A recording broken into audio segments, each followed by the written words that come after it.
አውንታ በርሲሳ የሚለው ስም በረከት ወርቁ አደራ በተባለች ግለሰብ ሲጠራ ይህን ያህል ደባሪ ነው እንዴ? ትላንትና የልደትዬን ድግስ ቁጭ ብዬ 90 ዲግሪ ላይ ይነፋሉ። ለካ በቲክቶክ ፍርድ ቤት በረከት ወርቁ አደራና ፊራኦል ኢቲቻ ጥሪ አድርገውልኛል። ዛሬ አይደለ እንዴ ጉዴን የምሰማው? መንግስት ከምፈልጋቸው ባድኛ ወንጀል ከምፈልጋቸው አራት ግለሰቦች መካከል አንዷ ናት። ስለዚህ ከተደበቀበት ጎሬ ወጥተሽ ነይ ብሎ ጥሪ ያወጣላትን ሴት እንዴት ላይ ያወራላል ብለህ ገመትከኝ ፊራኦል? ይሄን ያህል ምን እንዳወራላት ፈልገህ ነው? ምን አይነት ሚስጥር እንድነግራት ፈልገህ ነው? ኤኒዌይ ዛሬ ጠዋት ሃይላይት አየዋችሁ። በጠቅላላው ውሸት ቆሞ ሲሄድ እግር አውጥቶ ቆሞ ሲሄድ እኔ በረከት ወርቁ ሰው ሰሪ ነበር እንዴ? ለካ ጭራሽ ሰው እንደምትሰራ እሷ ከዋሻቸው ውሸቶች መካከል ማንጋር ቴክኖሎጂ የኔ ነው ያለ ውሸት የአዲስ አበባ ተለጣፊ ሱቆች ላይ ብር ለቅመቅ በደብዳቤ ብር ለቅመቅ መሻል። ይሄንን ቢሆን በአንቺ ምርመራ ጊዜ እኔ ከፖሊስ ጋር የሰራሁት የለም ምንም ነገር ማለት ነው። አየሁ ትላለች የስርሜ አየሁ ትላለች የለውም ገሬን ነበር ሲጀምር ጊዜና ናቴዋ በተጨማሪ አምሽ ብቻ በዶላር እንደሰጡት በብር አመጣሽው። ኤኒዌይ እኛ ስራችንን ሰርተን ጠንቅ አርገን ሰርተን አሁን ድግስ ላይ ልደት አትረብሹ እናንና ጮት ይችላል። እድል የናንተራ ነው እሪ ማለት የምትችሉበት ነው። ኤኒዌይ ሀገር ውስጥ ያለው ተበለሻል። ሀገር ውስጥ ካለ ድረስ መደባበቁ አስፈላጊ ነው። ንጹህ ከሆንሽ ሄደሽ ማስረዳትና ያለሽ መረጃዎች ማቅረብ ሲጀምር በረከት እኔ አይደለሁም ኩላሊት እሰጣለሁ እድሜ ምስል አንዴ ጨጓራ ይሰጥል አንዴ ብል ይሰጥል እኔ አይደለሁም። ዛሬ መለሰሽ ታሚያቸዋለሽ። ኤኒዌይ ህግ ለማንም ቢሆን ስለዚህ መደበቁ አማራጭ አይደለም። ሄደሽ ሰተሽ ጉዳይ ገባኝ።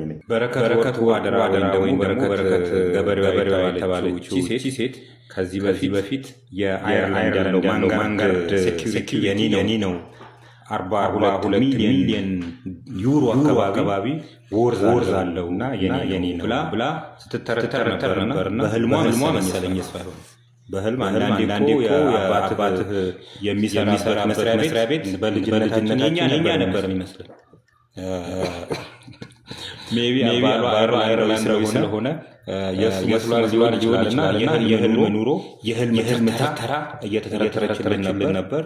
በማስረጃ ደግፈን ስርዓት ይኑርሽ አይደለም ብለናት አደባ ይዘናት ሁለተኛ እንዳትዋሽ አድርገናት ነበረ። አሁን ደግሞ ተመልሳ መጣ። ሳውዝ ሱዳን፣ ሩዋንዳ፣ አየርላንድ ኢትዮጵያ ላይ ያለ አለና ሌላ ሀገር ይኑር ያገባኝ ስለሱ ሀገሬ ላይ ግን መዋሸት አትችይም፣ ህብረተሰቤን መብላት አትችይም። የቻልኩትን ያህል አሳውቃለሁና ያለኝን እርሻ ለአዲስ አበባ ሸማቾች በርካሽ ዋጋ ማካፈል ስለምፈልግ አዲስ አበባ ላይ ኤጀንት መሆን የምትፈልጉ ሰዎች ያለች በእንደዚህ አይነት ብር እየተቀበለቻቸው ነው ያለችው። እንግዲህ አዲስ አበባ ከተማ አስተዳደር በተለያዩ ቦታዎች ተለጣፊዎችን ሰጥቶኛል። ማከፋፈያዎች እነዚህ ቦታዎች ያዙና ከግብርና የማመጣላችሁ ምርቶች ታከፋፍላላችሁ ነው ሀሳቡ። ብሩን ከተቀበለች በኋላ በእንደዚህ አይነት ደብዳቤ መሰጣቸው። ይሄ እንግዲህ ሲምፕል ደብዳቤ ደረሰኝ ነው መስጠት ታሪክ ሆነ ደረሰኝ። እሷ እንግዲህ በእንደዚህ አይነት ሁኔታ ነው ተቀብላ ጸጥ እያደረገቻቸው ያለችው። አውቃችሁ እናንተ ሰዎች 1 ሚሊዮን ብር ስትሰጡ ምንድነው ከነሱ መቀበል ያለባችሁ? ደረሰኝ ነው መቀበል ያለባችሁ ወይስ ደብዳቤ ነው መቀበል ያለባችሁ? ይሄን እንዴት ማስተዋል ያቅታችኋል? ብሩን የማትፈልጉና አጠገባችሁም ሳትዙ ረዲያን ለእነሱ አታከፋፍሉ። ለአንድ ዋሽቶ አደር ሴት ይህንን ብር እየሰጣችሁን ኤኒዌይ ፈልጋችሁ መስጠት ያለባችሁ ሰዎች ትችላላችሁ። ግን ሳታውቁት የምር ሰዎች ውሸት ነውና ብራችሁን እንዳትቆጠቡ ለማለት ነው። መልካም ቅዳሜ። በረከት ገበሬዋ ወይም በረከት የተባለች ሴት ማንጋር ፕላስ የተባለው የአየርላንድ ሴኩሪቲ ካምፓኒ የኔ ነው ብላናለች። ዓመታዊ ገቢው 42 ሚሊየን ዩሮ በላይ አስመዝግበናል ብላ ተተርትራለች። እንግዲህ በእርግጥ የሷ ነው ወይ?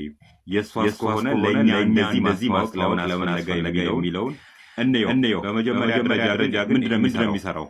ማንጋር ፕላስ የሚባለው ካምፓኒ አይርላንድ ላይ ኖርዘርን አይርላንድ ላይ ስኮትላንድ ላይ ግሬት ብሪቴን ላይ የሚባሉት ሀገራት ላይ የሴኩሪቲ አገልግሎት የሚሰጥ ነው። እንግዲህ መንግስት ለመንግስት ባህል ሆነ ግንኙነት የተለያዩ ባለሀብቶች፣ ታዋቂ ሰዎች ወደ አይርላንድ ወደ ብሪቴን ሊሄዱ ይችላሉ። መንግስት ለመንግስት ሆነ ግንኙነት ከሆነ መንግስት ራሱ ይጠብቃቸዋል። ግን ለራሳቸው ጉዳይ ከሆነ ማንጋርድ ያሉትን ሴኩሪቲ ካምፓኒዎች ገዝተው አገልግሎታቸው እሱ ይጠብቃቸዋል። ኢንቨስትመንታቸውን ይጠብቃል። ሰዎቹን ራሱ ሊጠብቅ ይችላል። ሰዎቹ ሀገሩ ሀገር ላይ ገብተው ድረስ ወይም ደግሞ ኢንቨስትመንት ሀገር ላይ ሊጠብቅ የሚችል ትልቅ ካምፓኒ ነው። ይሄን ካምፓኒ ለመመስረት በመጀመሪያ ደረጃ አይርላንድ ላይ፣ ስኮትላንድ ላይ፣ ኢንግላንድ ላይ ውትድርና ስልጠና መውሰድ አለ ወይ በውትድርና ስልጠና ማገልገል ይገባል። እንደዚህ አይነት ካምፓኒዎችን ለመመስረት ከዚህ ጀምርና ታዲያ ማንጋርድ ፕላስ የማን ነው ስንጠይቅ ጋቢጌ ሆልዲንግ ሊሚትድ የሚል ካምፓኒዎችን እናገኛለን። የቤተሰብ ካምፓኒ የማይሸጥ የቤተሰብ ካምፓኒ ነው እና ሜቢ የባሏ ጆናታን ይባላል ባሏና የጆናታን ደግሞ የጆናታን ፋይል ሳየው ጆናታን ፒም በማንጋር ፕላስ ላይ ቴክኒካል ዳይሬክተር ሆኖ አገልግሏል። እንግዲህ ጆናታን እንደማንኛቸውም 1200 ሰራተኞች አሉ ማንጋር ፕላስ። ከዛ ውስጥ አንዱ ሰራተኛ ጆናታን ባሏ ነው። በዚህ አጋጣሚ ነው ወደ ማንጋርድ መስሪያ ቤት የገባችው እንጂ ማንጋርድ ሲጀምር ከባሏ አይገናኝም። ይሄን ያህል ደፍራ ማለት ነው 42 ሚሊዮን ዩሮ በአመታዊ ወርዝ ያለው ካምፓኒ የኛ ነው ብላ ባይዜ ደደብ ሲኮን እንደዚህ ነው ደፋር ነውና ጆናታን ማለት ቴክኒካል ዳይሬክተር ነው።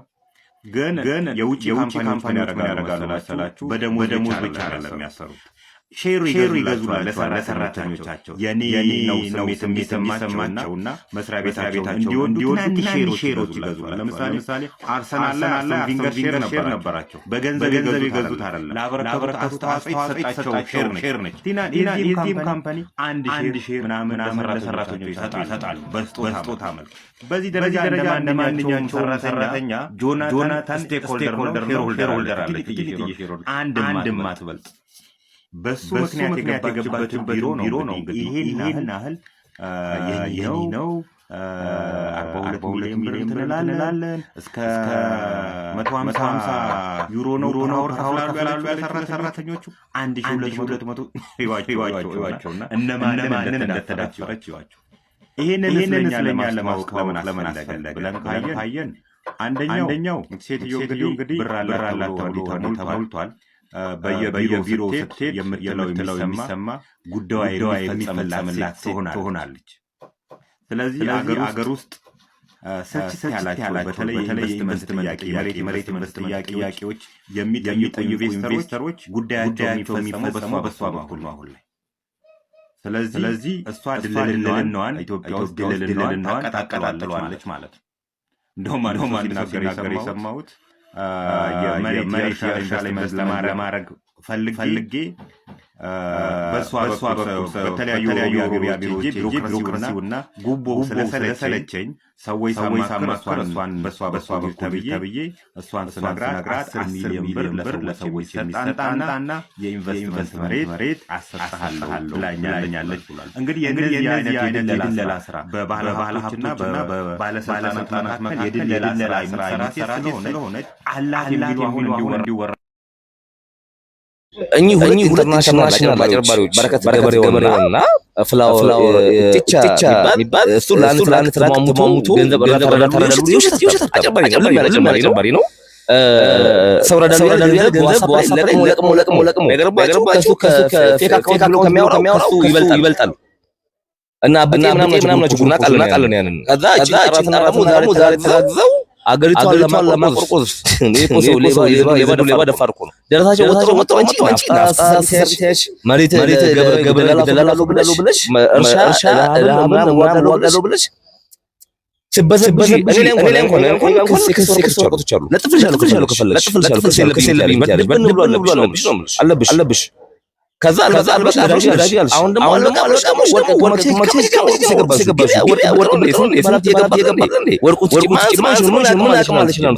የለሽም አቅሙ እዛ ቤልጅየም ምን አለኝ ያልሽው ካምፓኒ የሰው ካምፓኒ ቀጥረኛ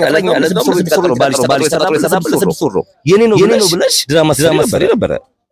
ስለዚህ አትደጋገፉ። ኢንተርናሽናል ሌቦች አትደጋገፉ። ደግሜ ነግራችኋለሁ። አመሰግናለሁ። ፍትህ ለገበሬዋ በረከት የሚሉ ሰዎች እየሰማን ነው። እናትና እኮ ጠየቀችው። ግን ይህን አካውንት ታያይዙ ግራ ይገባኝ። መንግስት እኮ 500 ሺህ ሊትር ነዳጅ ጠፍቷል። የጠፋው በአንቺ ካምፓኒ ተከራይ ውስጥ ያደረጋት ነዳጅ ለህብረተሰቡ አልደረሰምና ሽጠሻል ብላ እያሰደዳት ያለው በዚህ ጉዳይ ቪዲዮ ሰርተዋል። እግዚአብሔር ምስክሬ ነው። በማጭ ምናምን ተጠረጠረች፣ ታሰረችና ወጣች። ላይ ገብቶ ያዘኔ የትኛውን 500 ሺህ ሊትር የደረሰበት አንቺ እንደምትችም ነፃ ሰው ከሆንሽ አንቺ በዱያቸውን ሰዎች ሄደሽ ማስረዳት ነው። ቲክቶክ ላይ ሽገድ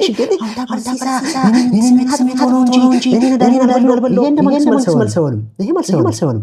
በዚህ በ500 ሺህ ሊትር ላይ መንግስት ከዚህ በላይ የሚያሳበር ስለሌለ ነው በቴሌቪዥን እያፈላለገ ያለው። በተነካሽ ቁጥር ላይ ጋታል በጠየቅሽ ቁጥር ነገር በነጠቅሽ ቁጥር አሁን ሲሳያል ስለሆነ ወይ ጋሽ መርፌ ከበድ ያለ መርፌ ሆነ ተረጋጊ። ሰሞኑን ደግሞ ፋሽን አርጋ ኢትዮጵያ አስገጭ እኔ ቅርፌን ተይዝ ግን ሳላይ በየነ ኢትዮጵያ የሆነ ነገር ምብኝ ይመስለኛል አለ። ሳክ አንቺም ደግሞ ኢትዮጵያ ያስገጭ ነው ሌላ ሀገር ባል ነገር ተጠቀጠቀለሽ ላይ ላስረዳ ከአንቺ ጋር ላይፍ ገባለሁ። እንደዚህ ፈልጊ ሲሆን አንቺን ሼር ማድረጉ ያንቺን ኃጢአት አንቺ በሀብት ይዘሽ ተከራከሪያለሽ። የዋስትና ገንዘብ ጠበቃ ትችያለሽ። እኔ ምስኪኑ በአንቺ ጉዳይ ላይ ገብቼ ማንቦራቸው ገባኝ። ቻዩ በደንብ ነው የማስጎበኛችሁ። ለማየት ተዘጋጁ። አብራችሁ ዛሬ ማስተዋወቃችሁ የሴኩሪቲ ካምፓኒያችንን ነው። በአየርላንድ ውስጥ ትልቁ የሴኩሪቲ ካምፓኒ ነው። ከጀርባ የምታያቸው ፓትሮሎች ናቸው። በመላው አየርላንድ ኖርዘርን አየርላንድን ጨምሮ 32 ግዛት እስከ 111 በላይ ፓትሮሎች አሉ። እጅግ በጣም ፈጣን የሆኑ ፓትሮሎች ናቸው። በላይ ሰራተኞች አሉ። ኢንቫይሮንመንት ላይም ጠንክረን ነው የምንሰራው። ዘንድሮ ያስመዘገብነው ተርኖቨር 42 ሚሊዮን ዩሮ ነው። ከ15 ዩሮ እስከ 55 ዩሮ በሰዓት እንከፍላለን። በአየርላንድ ውስጥ ትልቅ የሴኩሪቲ ካምፓኒ ነው ያለን። ማንጋር ይባላል። አብራችሁ ስላላችሁ እጅግ በጣም አመሰግናለሁ። ሰላም